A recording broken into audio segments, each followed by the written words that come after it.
Tired of scrolling endlessly on Netflix trying to find a good horror movie to watch in 2025?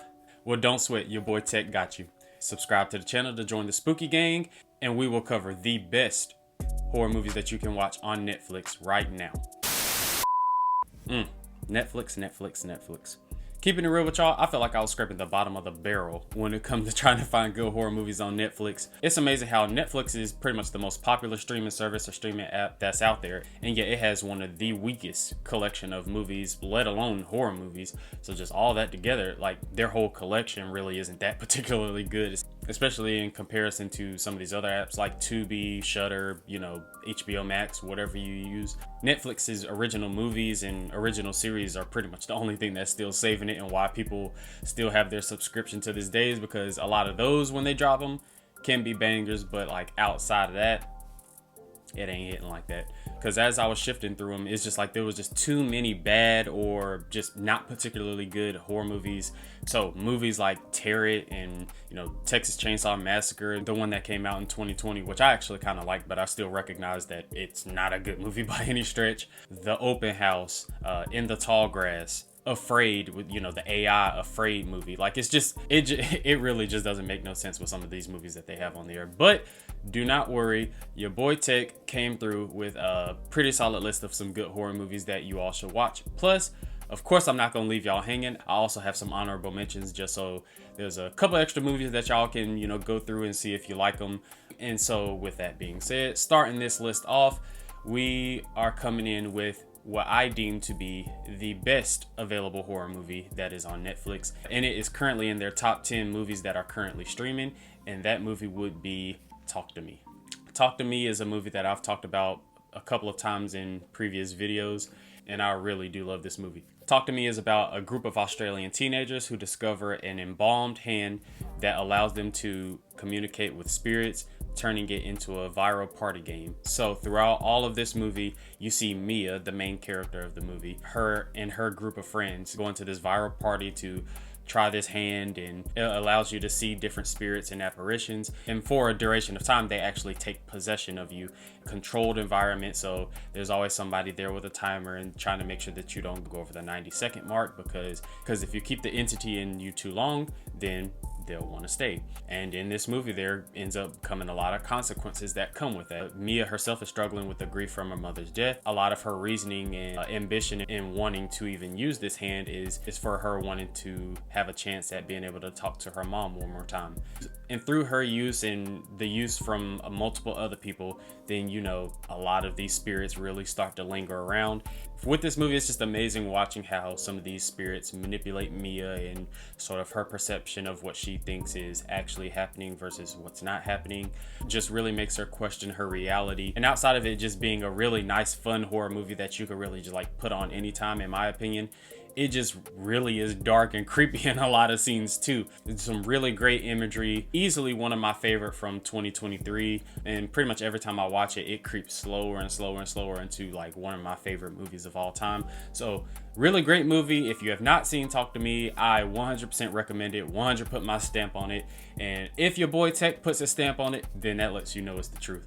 The next movie that I believe is one of the best on Netflix that is available right now is the movie Bird Box. If you're not familiar with Bird Box, then you pretty much missed the entire wave, because Bird Box is one of those movies that was a sensation pretty much all across the country. Everybody was talking about this movie and enjoying this movie. It's one of those movies that released on streaming.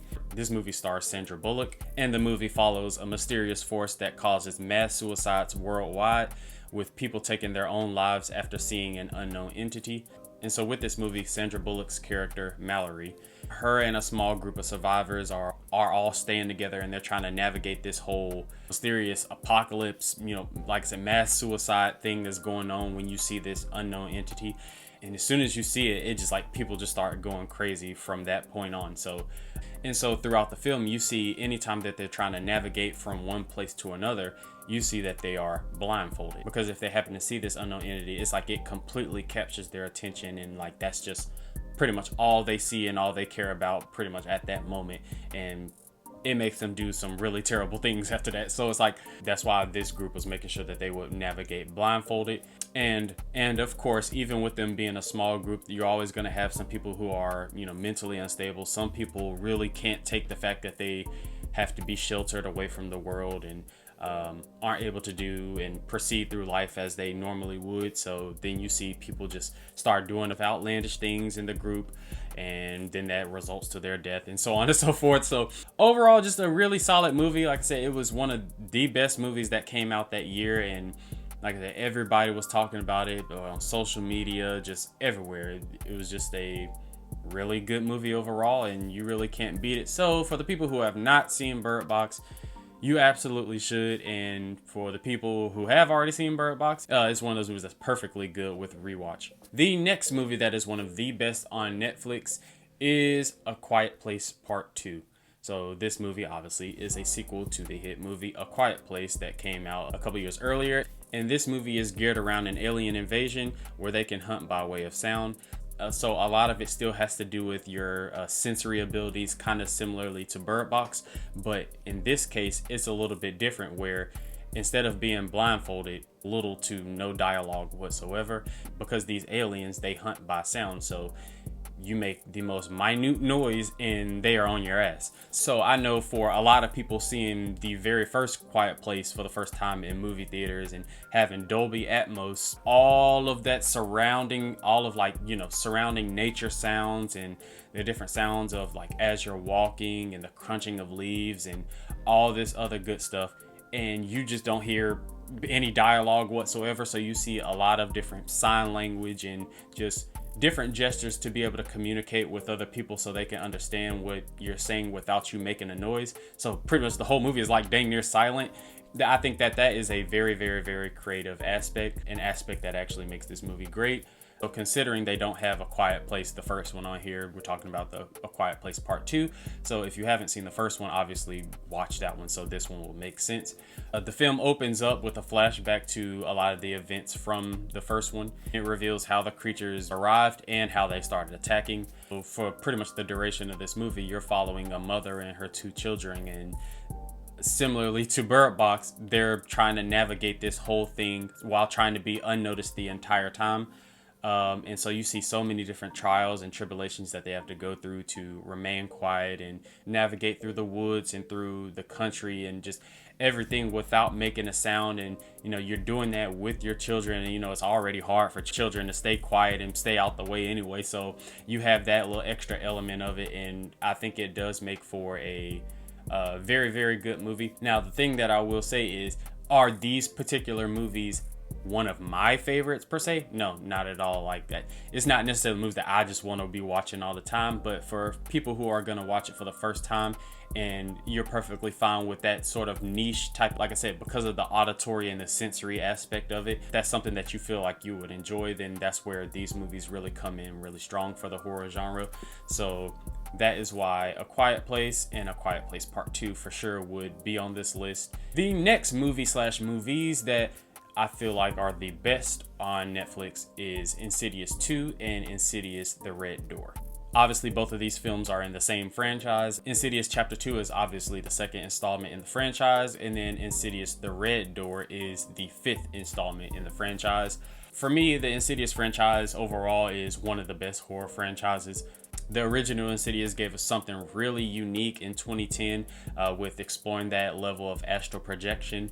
Then Chapter 2 was just a really great expansion on that same story and that same idea, dealing with the same family, the Lambert family and everything. And then when you move into Insidious Chapter 3, it moves away and goes to a different family. Insidious Chapter 4, The Last Key, is more so around Elise Lynch's character and her childhood and some of the things that she's experienced from the childhood and the stuff that she's experiencing today.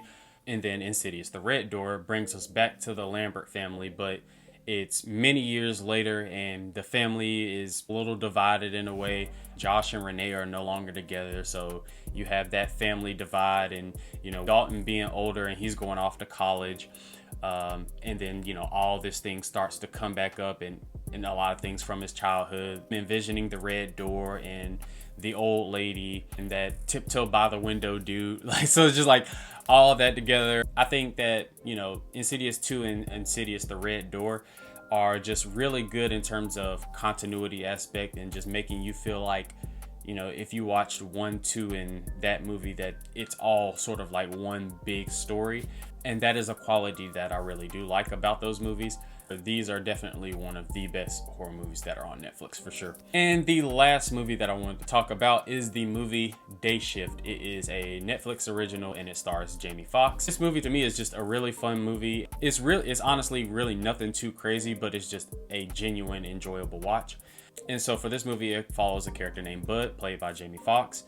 And he's a down on his luck pool cleaner in Los Angeles and is secretly a vampire hunter trying to make enough money to support his daughter. Him in this movie to earn better pay, Bud must rejoin the vampire hunting union, but he's forced to work under strict rules, which was put in place by Dave Franco's character, who pretty much monitors his every move.